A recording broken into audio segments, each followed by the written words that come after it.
يحمانا قرآن كوها لا إله إلا الله وانا الحقارية والجرية أو عاصية قبل يجروا النار إيدك سألتونتي الله وحالي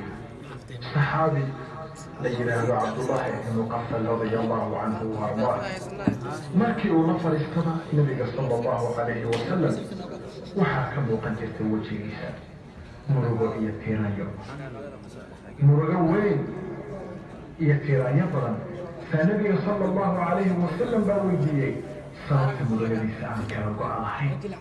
wuxuu yidhi rasuulkii allah sallallahu alayhi wa sallam waagii jaahiliyadda islaamka ka hor waxaan ka tegay xaaskayga iyadoo xaamil ah oo waxaan u baxay safar dheer sanado badan kadib maahe waan soo laabtay mise waxay ii dhashay xaaskaygii gabar aan arkay iyadoo la cayaaraysa wiilayay waxaa ka muuqatay quruxdan iyo baraa'a iyo wanaag waxay ahayd khayr khabtaya oo qaali ah qaayo badan oo qurux loo dhamiyey oo lagu inaaqabugsado sawaa soo qaaday oo ku iri hooyada وقبل قبل لقمه يدو كنا نروح حوالي يودري ما كان في يدو قبل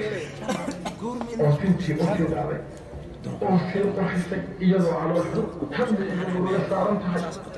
انت استقبل الله بواحد